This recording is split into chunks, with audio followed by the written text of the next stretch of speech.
I'm not sure how on I'll fucking be today. I got like maybe all of 2 hours of sleep. I blame it on the fact that I exist purely on a diet of Jack Links and cheese.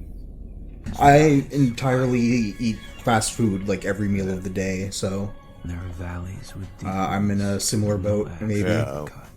This has got to be one of the best intros to a movie in recent memory.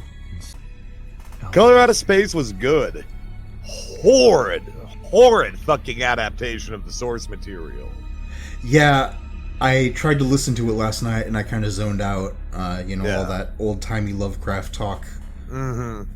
But, 1920s Neo-Atlantic needed to die.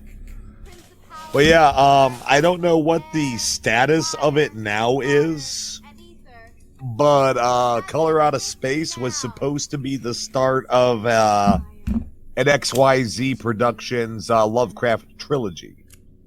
It's just weird seeing Lovecraft getting all this fucking love with the popular fucking meme again of Lovecraft so racist, LOL.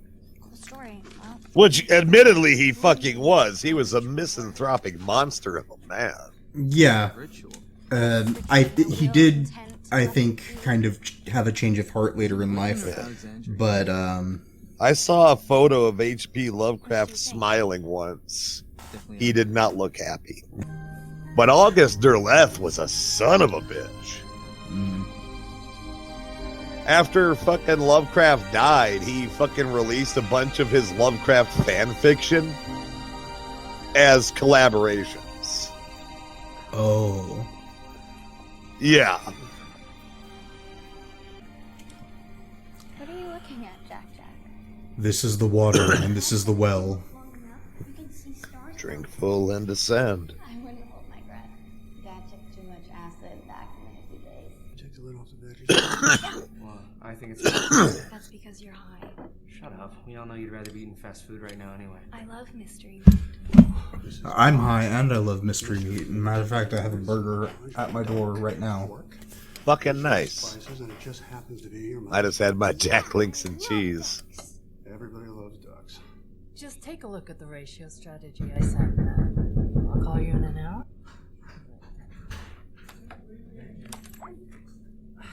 I'm coming. Lie down. Fucking delivery guy pounded on the door like he was the feds. Yeah, I fucking heard him. I'm like, Jesus fucking Christ, he wants to give you this burger. I wish the feds would fucking do no-knock fucking warrants and just bring me food. Open up, this is the police. We heard that you were hungry. They use them to make sweaters. The fact that Amazon knows the things that you need before you know that you're out is fucking terrifying. Well, maybe if you weren't so predictable. That's true. Look, I can't help it if I need several hundred printers and reams of paper to finally print my manifesto. They got my picture hanging up at Office Max, dude. They know. They know what I'm about. You actually have an occult-minded character in this fucking story named Lavinia. Yeah. When Lavinia fucking Waitley is kind of a big fucking deal. Right, so I looked up Richard Stanley, and I believe he directed The Dunwich Horror from 1979, I think, around that time, which, of course, was the story in which Lavinia Waitley originated. I like how they used the cheapest version of the Necronomicon. They don't have someone, like, make an old-looking book or even... Yeah, no, it's the fucking paperback. I had that shit when I was, like, 12. I had that shit in my fucking coffin rack back in the fucking Navy. Used to take it out and read it while making eye contact with people just to fuck with them. Mushroom dispensaries are a thing now in fucking Canada. Oh, yeah. That, and I want to get into a fist fight. I want to get into a shirtless fist fight with a blackface wearing Justin Trudeau atop the Canadian Parliament building. I do think there is an insurmountable challenge in the suspension of disbelief in this movie, where the mysterious unknown color from space is just Purple. Yeah. I would have made it a constantly fucking shifting, like almost iridescent sheen. Yeah. But and it's always here's my thing, and it's always been the problem with adapting Lovecraft stories to film. How do you visibly depict the indescribable? Right. Because not only was shit in fucking Lovecraft's universe so, a little fucking vague, but there were entire paragraphs describing how indescribable a creature was. This is what happens when you're paid by the word. Fucking dudes like Block, Lovecraft, and fucking Howard Smells. fucking changed the landscape of the writing world. They were only getting paid a penny a fucking word. You should get some photographs. Wonder if Lovecraft ever had any experiences with psychedelics. Again, in his early life, he was a raging fucking xenophobe who would probably see any fucking hallucinogenics as fucking backwoods fucking primitive fucking witch doctoring. Lovecraft was a man who was intensely fucking fascinated and obsessed with his dreams. Right. Which I imagine were probably pretty fucking vivid given his fucking shut-in lifestyle and the raging fucking psychosis cooking in his fucking brain beat there. But he keeps to himself. We've met yet. I think Ezra here is a really cool character, and my first instinct was to be like, I wish we could see more of him, but I don't think he would have quite the same impact if he weren't so sparse in this movie. We'll talk about the spaceman. We only really see him at the, now and towards the end.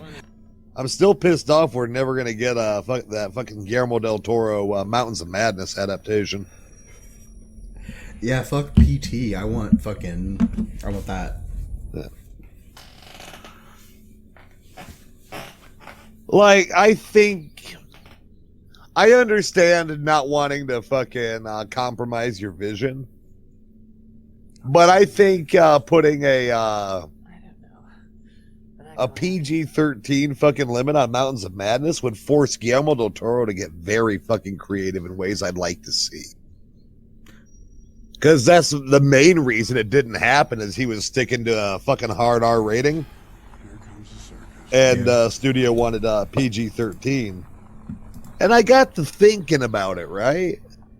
The only scenes that would have any kind of real gore to them Would be near the end. No. Or no, When the they- beginning. Yeah, the beginning, when they first get to the fucking camp and it's all fucking overturned and destroyed. And the autopsy. Oh my god, couldn't somebody have given me a comb? Jesus. There are ways to do that without having to hit that fucking hard R. Witness? You said UFO. I didn't say UFO. Mr. Gardner, were you sober at the time that this event happened? I haven't been sober in 2 years. I think it's been like 3, 4. I gotta fucking dial this shit back. Jack, go get your mother. This was, when I was first moving, this was like the last time I had a chance to see my best friend before moving to Sweden. I brought this movie over, not having seen it yet, because I wanted to. He's like a Lovecraft fan, right? Mm-hmm. Something to remember him by. Benny? So I hadn't watched it yet. Benny, get So- your stupid ass out here now! I'm a little afraid it ruined our You're experience. supposed to feed the alpaca. Because by the end of the film, he's just What are like. you talking about? They're standing right there. Jeez. So yeah, I loved it. He didn't. I maybe think a little lesser of him for it, but not really. It's probably more that he maybe he is in the right. Jack? Well, it's like I was telling Sark earlier, right? This is a fine horror movie. I love everything about it. But as an adaptation for Color Out of Space, not so much. There's like all these like biblical allusions here of like Job and Lot and like the three wise men coming to check out the falling star and all that shit. But like it essentially comes down to is just these poor dudes are going to die and it's not their fault. You know? Yeah. Here's That's what the I'm case saying. with most Lovecraft. Yeah. And also, I think with most Lovecraft, you have to be used to bad adaptations or loose adaptations. Very like, loose adaptations. Totally, thematically, it hits all the major points in Color Out of Space. But it's when it's when the script writers were left to their own devices to like show Nicolas Cage's rants. Little Timmy lives in the well now. I love these vines, these fucking tentacle. Yeah, visually. Oh my fucking god, it's perfect. I love it. The filler, like this right here with the well. Yeah, which that is in the book. But there's the whole. It's all Hollywood now. It's all Hollywood cliche. Yeah, so here we have this is supposed to be Amigo, right? And it flies off, and we don't see it again until the end of the movie. But it doesn't really add anything to the story, and they've just spent like 2 minutes on it. Yeah. I never even processed that thing as even potentially being Amigo. It's not Amigo. It's the insect from Shang? God, I don't remember. But no, the Amigos are the ones that body steal. Which, yeah, I was about to say, because Amigos are like human-sized roughly, and more crab-like in appearance. Oh. Right. They got the little lobster claw things. But they also, they're from a different time, so they brain swap from a distance, because they don't travel through the stars. Now, you're thinking of the library keepers, I think. The Migos... The librarians of Lang. The Migos came from Pluto. And the Migo body is an artificial construct designed to survive the rigors of space. And that's where they swap their brains into the construct. I think you're right. But also, it's occurring to me, like, how un-Lovecraftian this is you're not supposed to be able to quantify any of this. Yeah. Like, what are we doing, man? Well, that's the problem. Just by nature of storytelling, you start getting a familiarity with things. But again, this is my interpretation of just that specific instance of that insect, is I think what that was supposed to represent is just like with the fruit that gets all big and cool and like gray on the inside and tainted, that's just like a mosquito, like a cicada or whatever, that's been affected by the color. Yeah, as opposed to something alien. I just took it as more fucking mutation. So I was thinking of the insects from Shagai, which to talk to you about. I am going to drop one of those. Like, you know what? Just Google that when you're building this video. It is worth the clip art, because there's some dumb nonsense things. Since Wano started. Okay, I do like dumb nonsense things. You can hear them down there. And we'll get to like one of the major points that I'm talking about where where it just goes sideways. Where it goes sideways and it's weird Hollywood horror and not in the vein of Lovecraft. The color literally emerges from the well. Yeah, it's that I purple. don't like. It's purple and menacing, and everybody is much afeared. Our local, our stalwart local constable brandishes his shotgun and unloads a volley into the color, which runs away. This is one of the filler bits that I actually liked. Was when you start becoming aware that the color is also warping time. Because the phone calls they make in the hospital and on the road here are I do not the remember this part. they are the full versions of the broken up prank calls that you get earlier in the movie. Which, I mean, that's brilliant. I didn't catch that the first time. Do you think it's a sentient act, or do you think it's just a condition? Like essentially weird space-time radiation poisoning, or do you think that the color is actually has a motivation to take this family out? I wouldn't say it's a motivation. It's a life form, just not as we know it. Its methods of feeding and reproduction would never be known to us. I think it's just trying to keep itself alive like anything else. After the color is fed, in both the movie and book adaptation, the color leaves. Okay, so what's so bad about Whisper in the Dark? The liberties they take with the story are insane. Okay, so apparently since... Go ahead, I'm sorry. There's a biplane chase at one point. Thing that has been fucking this place up. I mean, I don't know about you, but I always love me a good biplane chase. There's been some good ones over the years. I can only think of the Hitchcock film now. Was it Notorious? Fuel up the Sawcliffe Camel, lovey. We're going on a hunt. What was another good biplane chase? The Mummy. That was a good biplane chase.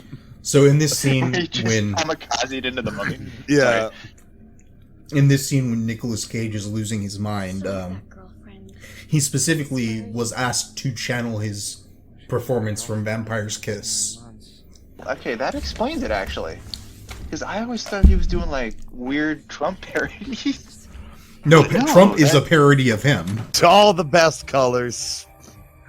They're huge. It's a really big deal.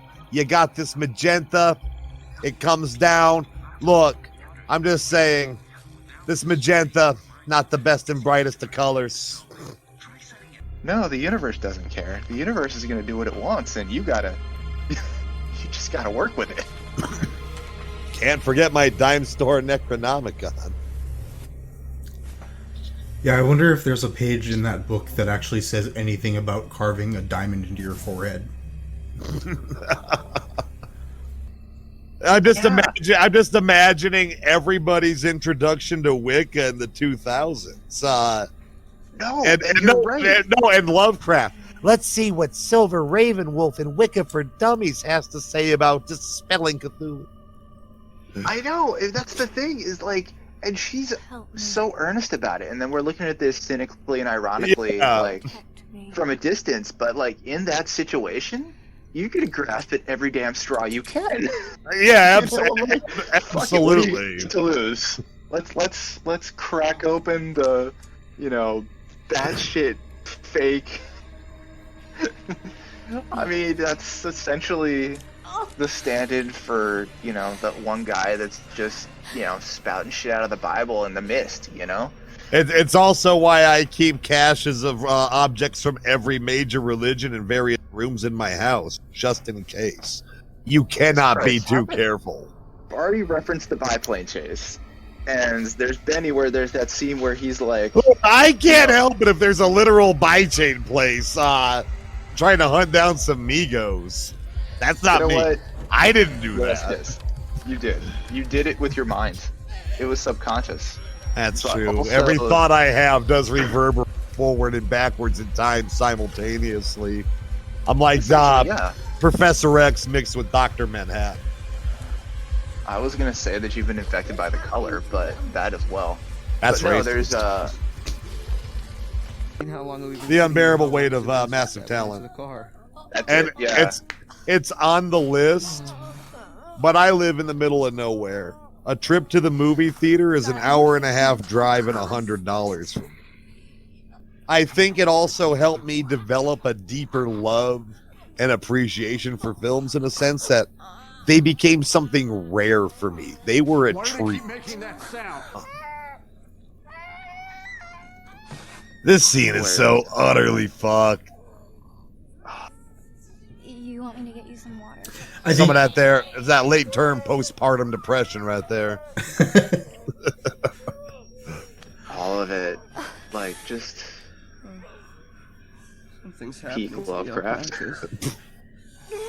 I think one of the reasons that some people might not enjoy this movie is just because it hits such a weird range of emotional notes. Like it's very funny and lighthearted sometimes, and also very disturbing at other times. Yeah. Oh no, I mean, just like I was saying earlier, like that initial point, like this movie opens where you have a cancer survivor who just had a mastectomy, who's having essentially marital problems because she's so self-conscious about the fact that, you know, she feels herself broken because of this taint that's run through her body.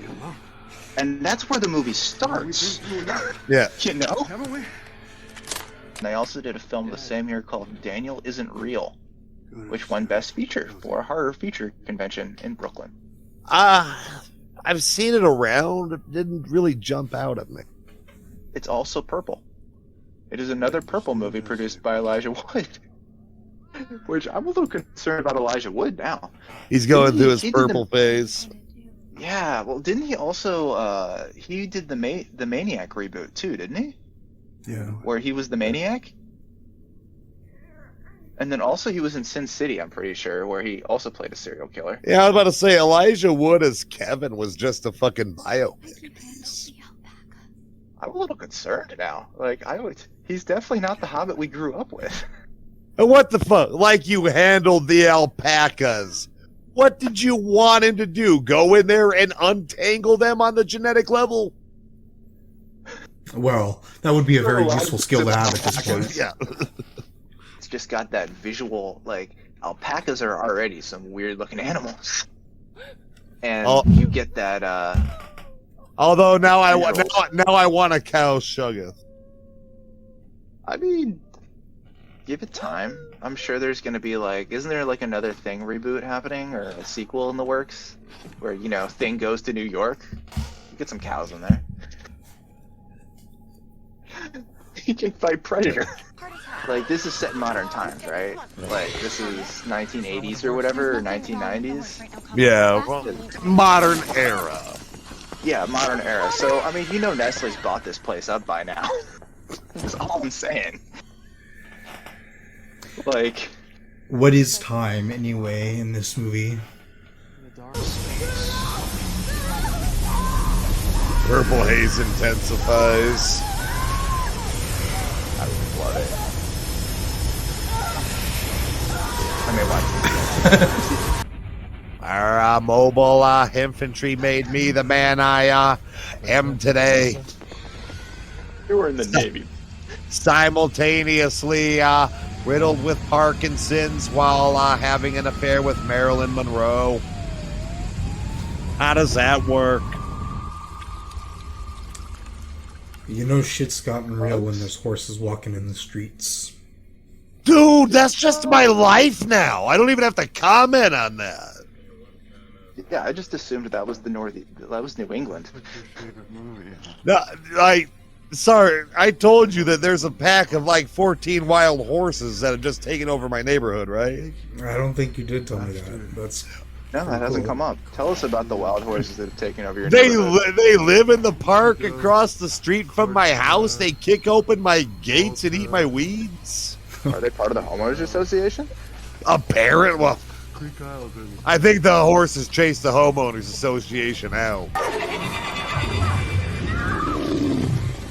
Yeah, this is just so fucking horrific looking. In a good way. It's horrific in a good way. Like, the creature feature makers were on point. This whole film. Even notice her blood is more magenta than red now at this point. I don't know. Yeah. Oh, here it comes. Here it comes. No. My wife would probably be yelling in the other room if she could hear me.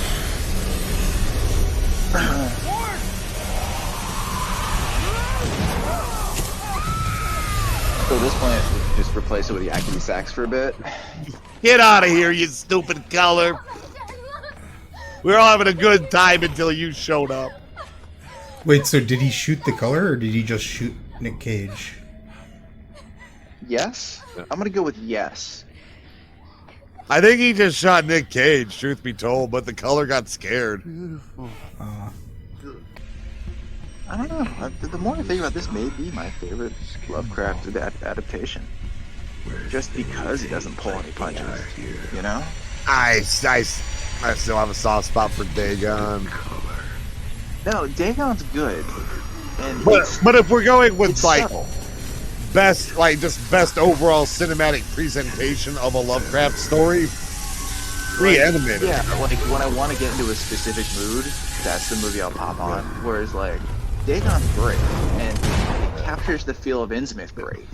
But Innsmouth is a much different story, you know? It's like it does have that stinger at the end where he realizes he's a deep one himself. But like it's more of a mood piece, you know? And you don't, it's just different. Meanwhile, in Doctor Strange,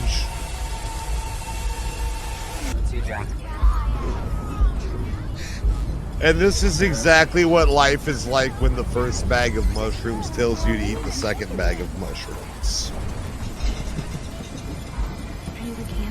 I mean, really, nothing ever good comes from listening to fungus. Like, no matter what the fungus is. That is a goddamn fungus. lie. It's inherently suspect.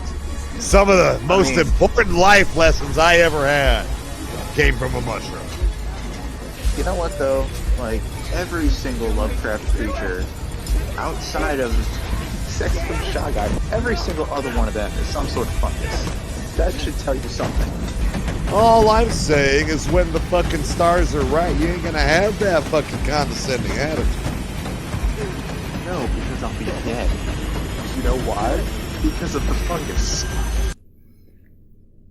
Cocaine's a hell of a drug. Just after the weird psychedelic light show we went through, to be subjected to these stark whites like this, it's great choice. Like how the clouds are forming an eye shape around the sun there. Yeah. Full. There's lots of eye imagery hidden in this. There's lots of Illuminati pyramid stuff hidden in lights and all that. Damn it. The papers have been signed, the money has changed hands. Nestle will have this water shipped out to Africa by Tuesday. Oh, and now you're polluting it more with the cigarette. Thanks a lot, Ward. Some water inspector you are. Dude, you know what? No, I like that scene a lot. After what he's been through right now, do you think he's ever touching a drop of water again? He's starting anti-fucking water fucking messaging groups on Facebook, man. No, that's my point. Like that's probably my favorite scene in the movie right there because of how subtle it is. Okay, that's not my favorite scene, but it's a very powerful scene because it's just this sort of this understated despair. Like, this dude has given the fuck up. You know? Like, what is it? Life is meaningless. My job is meaningless. Most of humanity is meaningless. His why? fundamental concept of reality just had a hard fucking shift. Now he's the most outspoken anti-water extremist on Earth. Don't forget to join the Fear 20 Discord. We've got memes, streams, and most importantly, screams.